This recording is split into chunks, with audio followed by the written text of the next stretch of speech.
99% এখানে গল্প, গুজব এবং বানানো মন গড়া কথাবার্তা। এদের লেখাপড়া খুব অল্প, নাই বললেই চলে। গ্রাম বাংলায় এই কীর্তন, পুজো, বিচার গান, জারি, সারি, নৌকা বাইস এগুলোর মধ্যেই যাত্রাপালা। সবাইকে আসসালামু আলাইকুম। আমি আজকে খুব সংক্ষিপ্ত একটা আলোচনা করতে এসেছি এই বাউল সংক্রান্ত ইস্যুস নিয়ে এবং আমার নিজের অবস্থান সম্পূর্ণরূপে পরিষ্কার করতে। গান যারা করে তারা কেমন শিক্ষিত? এই প্রশ্নটা অনেকের মাঝে ঘুরপাক খাচ্ছে। এটা অনেকে জানতে চাচ্ছে। সম্মানিত দর্শক, আসসালামু আলাইকুম। ভিডিওটা যে যেখান থেকে প্লে করেছেন তাদেরকে অসংখ্য অসংখ্য ধন্যবাদ। সম্মানিত দর্শক, যারা বাউল গান করে তারা তো আপনারা দেখেছেন মঞ্চে গিয়ে অনেক কথাই বলে। তাদের কথা শুনে বোঝা যায় তারা অনেক শিক্ষিত। তারা কি আদৌ শিক্ষিত? নাকি সব মুখস্থ কথা বলে? সম্মানিত দর্শক, আজকে আমি আপনাদের মাঝে কয়েকটা ইন্টারেস্টিং ভিডিও নিয়ে হাজির হয়েছি। যাদের বক্তব্যটা আমি আপনাদের মাঝে শোনাবো, তাদের কথাগুলো মনোযোগ সহকারে শুনবেন। বাউল আবুল সরকার কাণ্ডে তারা কিছু কথা বলেছে বাউল গান নিয়ে। সেই কথাগুলো অত্যন্ত গুরুত্বপূর্ণ কথা। সেই কথাগুলো আপনাদের সবারই জানার প্রয়োজন। সম্মানিত দর্শক, আমি বেশি কথা না বলে সেই কথাগুলো শোনাচ্ছি। অবশ্যই তাদের কথাগুলো শুনে আপনাদের মূল্যবান মন্তব্য দর্শক কমেন্ট বক্সে কমেন্ট করে জানাতে ভুলবেন না। ভিডিওটা সর্বোচ্চ পরিমাণ শেয়ার করবেন। চলেন আগে আমরা সম্পূর্ণ কথাগুলো আগে শুনে আসি। আবুল সরকার নামক একজন বাউল সঙ্গীত শিল্পী। এরা গ্রামগঞ্জলে গান গায়। এদেরকে অনেকে ঠিক বাউল গানও বলে, আবার অনেকে বিচার গান বলে। দুই পক্ষ তর্ক করে, বিতর্ক করে। এক পক্ষ শরীয়তের গায়ক, শরীয়তের পক্ষে কথাবার্তা বলে, এবং আর এক পক্ষ মারেফতি গল্প বলে বা গান গায়। আবহমান বাংলায় শত শত বছর ধরে এই জিনিসগুলো চলছে, এবং এখানে তারা যে সকল কথাবার্তা বলে 99% এখানে গল্প, গুজব এবং বানানো মন গড়া কথাবার্তা। এদের লেখাপড়া খুব অল্প, নাই বললেই চলে। কিন্তু এরা স্বভাবজাত কবি। ঘন্টার পর ঘন্টা তারা ছন্দ রচনা করে যাচ্ছে, সুর রচনা করে যাচ্ছে। তো এই যে আবুল সরকারের মতো, যেমন আমাদের দেশে আব্দুর রহমান বয়াতি ছিলেন, অনেক ভালো ভালো বয়াতি ছিলেন। তারপরে এই যে মমতাজ, শিল্পী মমতাজ, এরা মূলত মানে যাকে বলা হয় জাত কবি। এবং এই কবিয়ালদের মধ্যে যেমন রমেশ চন্দ্র শীল ছিলেন, রমেশ শীল ছিলেন। তারপরে আরো অনেকে বিখ্যাত বিখ্যাত কবিয়াল ছিলেন। এরা এই কাজগুলো করে আসছে, এবং এখন তারা যে কাজগুলো করছেন এটা আগের দিনে আরো বেশি করতেন। এবং এখন আমরা television media, social media, cinema, নাটক এগুলো নিয়ে খুব ব্যস্ত থাকি। কিন্তু আদিকালে 70-এর দশকে, 60-এর দশকে গ্রাম বাংলায় এই কীর্তন, পুজো, বিচার গান, জারি, সারি, নৌকা বাইস এগুলোর মধ্যেই যাত্রাপালা, থিয়েটার, নাটক এগুলোর মধ্যেই মানুষ 90% তাদের বিনোদন খুঁজে পেত। এবং মানুষ 10 কিলোমিটার, 20 কিলোমিটার, 30 কিলোমিটার তারা পাড়ি দিয়ে পায়ে হেঁটে এই বিচার গান শুনতে যেতেন। হাজার হাজার মানুষ খালি গলায় এই বিচার গান শুনতেন। এবং আমি আমার শৈশবে দেখেছি যে এরকমও সেই দিনের বেলায় বা রাতে বিচার গানের পালা বসেছে, সেখানে অন্তত 10 থেকে 20,000 লোক। কিন্তু ওই আমাদের কোনো মাইক ছিল না, খালি গলায় তারা শুনছেন পিন পতন নীরবতা। তো যেমন আব্দুর রহমান বয়াতির একটা বিখ্যাত গান আছে, ফাতেমার চলনা আলী প্রাণে সহে না, একদিন ঝগড়া করলেন তারা দুইজনা, মা ফাতেমা আলীর খেদমত জানতেন না। খুব শৈশবে শুনছি, কিন্তু আমার এখন মনে আছে। এখন এর সঙ্গে আসলে আপনি বাস্তবের মিল পাবেন না। তারা আল্লাহকে নিয়ে বিতর্ক করে, রাসুলকে নিয়ে বিতর্ক করে, সাহাবাদেরকে নিয়ে নানা রকম গল্প। অমুক সাহাবা আকাশে উঠতে পারতেন, অমুক সাহাবার স্ত্রী তার যেটা বেশি বুজুর্গ ছিলেন তাকে পা ধরে টেনে রেখেছেন, ও পাখি হয়ে গেছে। এগুলো গল্প, ঠিক বিশ্বাস সিন্ধুর গল্পের মতো গল্প।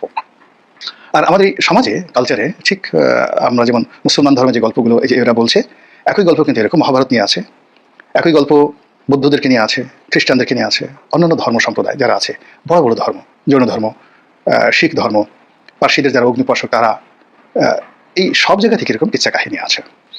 এখন এরই ধারাবাহিকতা এই আবুল সরকার গল্প বলেছে, আল্লাহকে নিয়ে কতগুলো বিতর্ক করেছে, গান গেয়েছে, যেটা ইন্টারনেটে দেখলাম। এবং এই কারণে তাকে গ্রেপ্তার করা হয়েছে, এবং গ্রেপ্তার করার পর এই তার বক্তব্য সোশ্যাল মিডিয়াতে ভাইরাল হওয়ার কারণে তার যারা সমর্থক রয়েছেন সেই সমর্থকের উপর তৌহুদি জনতার নাম দিয়ে, যারা ইসলামপন্থী, এরাও অত জানে না। এরাও ঠিক নামাজ কালাম বলতে 10-12টা সূরা জানেন, তারপর কিছু কিছু অর্থ জানেন, অনেকে কোরআনের হাফেজ, কিন্তু পুরো কোরআন তারা মানে অর্থ জানেন ঠিক এইরকম না। সাধারণ একেবারে যাদেরকে বলা হয় খেটে খাওয়া মুমিন মুসলমান, একেবারে সাধারণ, বিশ্বাসটাই তাদের একমাত্র পুঁজি। তো তারা ভাত খাবে না, বা পরনে তাদের কাপড় নেই, ঘর ভর্তি অভাব আছে, কিন্তু আল্লাহ প্রেম, রাসুল প্রেম তাদের মানে একেবারে টকবক করে, তারা যে কোনো সময় জীবন দিয়ে দিতে পারে। এটা একটা সম্প্রদায়। আবার বাউল যারা কাজ করছে তারাও তো এইভাবে আবহমান কালে একটু গাঁজা খাচ্ছে, একটু এই কাজ করছে, সন্ন্যাসী মেয়েদের সাথে দহরম মহরম করছে, যেটাকে বলা হয় একেবারে ফ্রি সেক্স করছে। এই জিনিসগুলো চলে আসছে এদের মধ্যে। আমাদের ছোটবেলা আমরা দেখলাম বৈরাগিনী, তারা একসাথে বটতলায় থাকে, তারা কি বিয়ে থা করছে, কোনো কারণে তাদের সন্তান সন্ততি আছে আমরা জানি না, কিন্তু তারা একসাথে আছে, সমাজ এটা মেনে নিয়েছে। ওই গ্রামের এক কোনায় দেখা গেল বিশা নামক একজন সন্ন্যাসী আছে, সে সারাদিন গাঁজা খেয়ে পড়ে থাকে, রাতে গান গায়, ডুগডুগি বাজায়, মানুষ এটা নিয়ে কখনো তাদেরকে মারতে যায়নি। 70-এর দশকে 80-এর দশকে আমরা গ্রাম বাংলায় এই সহনশীলতা দেখেছি, কিন্তু এখন মানুষ খুব অধৈর্য হয়ে পড়েছে। আর এই অধৈর্য সমাজকে সঠিক পথে রাখার জন্য রাষ্ট্রশক্তির যে জ্ঞান দরকার, গরিমা দরকার, সাহস দরকার, শক্তি দরকার, সেটা বর্তমান রাষ্ট্র সরকার যারা পরিচালনা করছেন তাদের নেই, এই জ্ঞানই তাদের নেই। ফলে কি হলো, এই বাউল সরকারকে গ্রেপ্তার করতে হলো, আর এই ধরনের তার সমর্থকদের উপর যে হামলা হলো, সেই হামলার যে মব, এটার যে বদনাম সারা দুনিয়াতে ছড়িয়ে পড়লো, তার ফলে আগামীতে এটি নিয়ে দেশীয়ভাবে আন্তর্জাতিকভাবে বিভিন্ন পক্ষ খেলতে চেষ্টা করবে। আপনারা জানেন যে এই সকল বাউল সংস্কৃতি, এমনকি ধরেন আমাদের দেশে একটা বিষ্ণু মূর্তি আছে, এটিকে জাতিসংঘের বা আন্তর্জাতিক যে সংস্থাগুলো রয়েছে এগুলোকে একটা গ্লোবাল হেরিটেজ মনে করে। আপনি সকলে একটা বিষ্ণু মূর্তিকে, 1000 বছরের একটা বিষ্ণু মূর্তি, একটা পাথর কিংবা একটা কয়েন, এটাকে আপনি নষ্ট করতে পারবেন না। তো এই যে আমাদের দেশে অনেকগুলো সংস্কৃতি, জাতীয়, উপজাতীয়, তারপরে বিভিন্ন ধর্ম, বর্ণ, সম্প্রদায়, গোষ্ঠী, তারা যে কৃষ্টি এবং কালচারগুলো অনুসরণ করে, এগুলোকে প্রোটেক্ট করার জন্য এই পৃথিবীতে অনেকগুলো সংগঠন রয়েছে অত্যন্ত শক্তিশালী, যারা জাতিসংঘের মতো প্রতিষ্ঠানকে নিয়ন্ত্রণ করে। এগুলোকে গ্লোবাল হেরিটেজ বলা হয়। যেমন ধরুন, রেড ইন্ডিয়ানরা আছেন আমেরিকাতে, অস্ট্রেলিয়াতে আছেন আদিবাসীরা, আমাজনের জঙ্গলে রয়েছেন বন্য মানুষ। আপনি তাদের একটা পশম স্পর্শ করতে পারবেন না। তারা যেভাবে আছে, তারা ন্যাংটা হয়ে ঘুরে বেড়ায়, মানুষের মাংস খায়, ডাজ নট ম্যাটার, এটাকেই মনে করে তারা একটা গ্লোবাল হেরিটেজ। তো কাজে এই যে আবুল সরকার যা কিছু করছে, এর পেছনে অনেক আন্তর্জাতিক চক্র রয়েছে, শক্তি রয়েছে, পক্ষ রয়েছে, যারা তাকে প্রোটেক্ট করার জন্য এই বাংলাদেশ সরকারের উপর চাপ প্রয়োগ করবে। 2 নম্বর হলো যে এটাকে যদি আপনি স্থানীয়ভাবে ধরেন, তাহলে এই যে তৌহিদি জনতা যে কাজগুলো করেছে, আবার এটার বিপরীতে বাউল সমর্থকরা যে মারামারি করার চেষ্টা করছে, এটা যে অস্থিরতা তৈরি করবে, এই অস্থিরতার সঙ্গে যদি আওয়ামী লীগ যুক্ত হয়, ভারত যুক্ত হয়, বিএনপি যুক্ত হয়, জামাত যুক্ত হয়, পুরো জিনিস আপনার নিয়ন্ত্রণের বাইরে চলে যাবে না। অথচ বিষয়টা একেবারে সাধারণ। আমি তো সেই আবুল সরকারের বক্তব্য শুনলাম, এখানে তো আমি আপত্তি করার মতো কিছুই দেখছি না। আবুল সরকার বলছে আল্লাহর মুখ বা আল্লাহর পশ্চাৎ দেশ, এটা নিয়ে কথা বলেছে। মুসলমানরা যে আল্লাহকে বিশ্বাস করেন, সে আল্লাহতে কোনো আকার নেই, তার মুখ নেই, তার দেহের অন্য কোনো অঙ্গ প্রত্যঙ্গ নেই, হাত নেই, পা নেই। তো আবুল সরকার এই জিনিসটা জানেন না যে মুসলমানরা যে আল্লাহর কথা বলে, অলমাইটি আল্লাহ, তিনি নিরাকার, তার কোনো আকার নেই, আকৃতি নেই। তিনি মানুষের মতো কথা বলেন না, তিনি মানুষের চিন্তা এবং চেতনার ঊর্ধ্বে, মানুষের চিন্তা যেখানে শেষ, মহান আল্লাহ রাব্বুল আলামিনের কুদরত সেখান থেকে শুরু। কাজেই আবুল যে কথাগুলো বলেছেন আল্লাহ সম্পর্কে, তার আকার এবং আকৃতি নিয়ে, তার অঙ্গ প্রত্যঙ্গ নিয়ে যে কথা বলেছেন, it's a matter of ignorance. এটাকে অজ্ঞতা বলা হয়, জাহিলিয়াত বলা হয়। এই জাহিলিয়াতের যে অন্ধকার, এটা দূর করার জন্য আপনাকে নূর লাগবে। এই সকল মানুষকে বোঝাতে হবে। আমি যদি তার জায়গায় থাকতাম, একটা টেলিভিশন ক্যামেরা নিয়ে তার সঙ্গে আমি কথা বলতাম, আচ্ছা আপনি তো এই কথাগুলো বললেন, আচ্ছা বলেন তো কি, তিনি নিঃসন্দেহে লজ্জিত হতেন, তিনি তওবা করতেন, লজ্জিত হতেন। কিন্তু সেটা না করে আমরা তাকে গ্রেপ্তার করে তাকে আরো বিপদের মুখে ফেলে দিলাম, আমরাও বিপদের মধ্যে পড়লাম। দ্বিতীয়ত, তিনি অন্য যে কথাগুলো বলেছেন, যে আল্লাহ বলেছেন যে আমি প্রথম এই কাজ করেছি, উনি 4টি প্রসঙ্গ বলেছেন, যে আমি আগে সৃষ্টি করেছি আমার মহব্বতকে। আবার আরেক জায়গায় বলেছেন আমি আগে সৃষ্টি করেছি এটাকে, তারপরে ওটাকে। এটার মধ্যে সে যে প্রশ্ন করেছে, ইগনোরেন্স থেকে এই প্রশ্নটা স্বাভাবিক। কিন্তু ইসলামী যারা স্কলার, তারা যদি তাকে বোঝাতে চাইতেন, যেহেতু তার অডিয়েন্স আছে, তার কথা লক্ষ লক্ষ মানুষ শুনে, কাজে তার মধ্যে নূর ঢুকিয়ে দেওয়া, তাকে হেদায়েতের পথে আনা বা তাকে সমৃদ্ধ করা, এমনকি কোনো হিন্দু, বৌদ্ধ, খ্রিস্টান, পণ্ডিত, যাদের প্রচুর দর্শক রয়েছে, অনুসারী রয়েছে, আপনি যদি মনে করেন যে ধর্ম সম্পর্কে, ইসলাম সম্পর্কে, আপনার জাতি সম্পর্কে, আপনার কওম সম্পর্কে, সরকার সম্পর্কে তার ধারণা অস্পষ্ট, আপনার উচিত হলো তাকে গিয়ে বোঝানো, বলা যে যেহেতু আপনি এই বিষয়গুলো জানেন না, এই ঘটনা, তাকে কনভিন্স করা, শুধু তথ্য দেওয়া, এটাও কিন্তু একটা দাওয়াতি কর্ম। তো সেই ভদ্রলোক যেটা করছে, যে আল্লাহ যেটা বলেছেন যে আমি সৃষ্টি করেছি, এবং সৃষ্টির মধ্যে বস্তুগত বিষয় রয়েছে। আপনি কম্পিউটারের হার্ডওয়্যার ধরেন, তো যখন হার্ডওয়্যারের কথা বলা হয়, তা আল্লাহ সবার আগে কোন হার্ডওয়্যারটা তৈরি করেছেন? যদি সফটওয়্যারের কথা বলা হয়, তাহলে আল্লাহ সর্বপ্রথম কোন সফটওয়্যারটি তৈরি করেছেন? আপনি এটা কম্পিউটারের জায়গাতে চিন্তা করেন। এখন মানুষের যে ভালোবাসা, তিনি বলেছেন আমার মহব্বতকে আমি প্রথম তৈরি করেছি। তো মহব্বতটা এসে সফটওয়্যার, এই সফটওয়্যারের কোনো অস্তিত্ব নেই। তো যখন একটা জিনিস সফটওয়্যার তৈরি করা হলো, এখন সেই সফটওয়্যারটা আপনার একটা স্ট্রাকচারের মধ্যে আপনি রাখবেন। তখন আপনার সেই স্ট্রাকচারের মধ্যে আপনি প্রথমে কি তৈরি করবেন? সেটার যে সকল হার্ডওয়্যার রয়েছে, হার্ড ডিস্ক রয়েছে, যে সকল চিপস রয়েছে, সেগুলো তৈরি করবেন। আচ্ছা, তৈরি করলেন, করার পর এগুলোকে একটা কাঠামো দিবেন। সেটাকে যখন আসবে তখন আপনি বলবেন যে আমি এরপর কি করলাম, সবার আগে আমি তৈরি করলাম একটা কাঠামো। তাহলে একটা কম্পিউটারের ক্ষেত্রে আপনি আগে সফটওয়্যারের কথা যখন আসে, আপনি সবার আগে সফটওয়্যার তৈরি করলেন, এরপরে হার্ডওয়্যারের কথা চিন্তা করলেন, এরপরে আপনি করলেন যে আমি একটা ক্যাচিং তৈরি করলাম। এখানে শেষ হলো। এটাকে আপনি মানুষের দরবারে পৌঁছে দেওয়ার জন্য এরপরে আপনি একটা মার্কেটিং প্ল্যান করলেন, আপনি এটাকে ব্র্যান্ডিং করার জন্য মার্কেটিং প্ল্যান করলেন।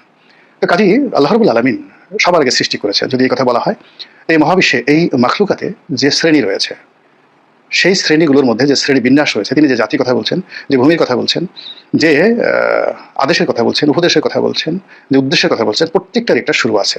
আউয়ালও রয়েছে, আখিরও রয়েছে, একটা শুরু রয়েছে আর একটা শেষ রয়েছে। তো এটা পরিপূর্ণ কোরআনিক জ্ঞান থাকার পাশাপাশি আপনাকে পদার্থবিজ্ঞান, আপনাকে রসায়ন, আপনাকে মহাকাশ বিজ্ঞান এবং এই জিনিসগুলো একত্রে করে বোঝার জন্য যে প্রজ্ঞা দরকার, উইজডম দরকার, সেটা ছাড়া আপনি বুঝতে পারবেন না। এখন আমাদের দেশে যারা একেবারে শীর্ষ পর্যায়ের, যারা আলেম ওলামা বলে নিজেদেরকে, মানে তারা কোরআনের হয়তো হাফেজ, তারা হয়তো বুখারী শরীফ, মুসলিম শরীফ, হাদিসের জন্য সকল অমূল্য গ্রন্থগুলো রয়েছেন, তারা সেগুলো তেলাওয়াত করেছেন, পড়েছেন, মুখস্থ করেছেন। তারপরে ইসলামী যে সকল স্কলার রয়েছেন তাদের কয়েকখানা বই পড়েছেন, মাথায় একটা টুপি দিয়েছেন, হাতে তসবিহ নিয়েছেন, গলায় সুন্দর স্বর আছে, ওয়াজ করছেন আর বলছেন আমি হজরতুল আল্লাম, আমি আলেমকুল শিরোমণি। কিন্তু বাস্তবতা কিন্তু তা নয়। ইসলামে আমরা যাদেরকে স্কলার বলি ঐতিহাসিকভাবে, তারা একই সঙ্গে অঙ্কবিদ ছিলেন। আপনি আল বেরুনির কথা চিন্তা করেন, ইবনে সিনার কথা চিন্তা করেন, জাবির আল হায়ানের কথা চিন্তা করেন, তারা সবাই, ইভেন যারা বিভিন্ন মাযহাব তৈরি করেছেন, ইমাম মালিকের কথা চিন্তা করেন, ইমাম আহমদ ইবনে হাম্বলের কথা চিন্তা করেন, তারা অনেকগুলো গুণান্বিত ছিলেন। তারা কবি ছিলেন, তারা সাহিত্যিক ছিলেন, তারা বিজ্ঞানী ছিলেন, তারা অঙ্কশাস্ত্রবিদ ছিলেন, তারা লেখক ছিলেন, আরও অনেক কিছু। সম্মিলিতভাবে একটা জিনিস হওয়ার পরেই তারা একটা মতাদর্শ প্রচার করেছিলেন। কিন্তু আমাদের দেশের এই জিনিসগুলো এখনো পর্যন্ত গড়ে ওঠেনি। ব্রিটিশরা সেই যে কলকাতা আলিয়া মাদ্রাসার মাধ্যমে এক ধরনের শিক্ষা ব্যবস্থা চালু করেছেন, আর সেই ব্রিটিশরাই আবার দেওবন্দ মাদ্রাসার মাধ্যমে আরেকটি পদ্ধতির শিক্ষা ব্যবস্থা চালু করেছেন। অথচ আমাদের দেশের ইসলামিক ক্রিস্টিয়ান কালচার এটা মুঘল যুগে কেমন ছিল, সুলতানি যুগে কেমন ছিল, কিংবা আব্বাসীয় খিলাফতের জমানাতে কেমন ছিল, অটোমানদের জমানায় কেমন ছিল, সেগুলোর যে ধারাবাহিক যে কম্পালশন যেটাকে বলা হয়, কিংবা আলা জাহার কিভাবে আজকের এই পর্যায়ে এলো, কিংবা ধরুন এখনো পর্যন্ত পৃথিবীর সবচেয়ে প্রাচীন বিশ্ববিদ্যালয় দ্য ইউনিভার্সিটি অফ কায়রোয়ান, যেটি মরক্কোতে আছে। তো এই বিশ্ববিদ্যালয়টি এই যে পৃথিবীর সবচেয়ে মানে আল আজহারের চেয়ে অনেক পুরনো প্রথম বিশ্ববিদ্যালয় মুসলমানদের মধ্যে, যেটি এখন পর্যন্ত টিকে আছে। আমাদের এখানে তক্ষশিলা ছিল, নালন্দা ছিল, কিন্তু সেগুলো টিকে নেই, কিন্তু এই কায়রোয়ান এবং আল আজহার এই দুটো বিশ্ববিদ্যালয় টিকে আছে। তারপরে অক্সফোর্ড, ক্যামব্রিজ। তো এখানে যেভাবে অক্সফোর্ডে বা ক্যামব্রিজে, হার্ভার্ডে যেভাবে ইসলাম চর্চা হয়, আপনাদের যারা আলেম ওলামা আছেন তাদের মাথা খারাপ হয়ে যাবে। আলিগড় বিশ্ববিদ্যালয়ে যেভাবে ইসলাম চর্চা হয়, আমরা এগুলো জানি না।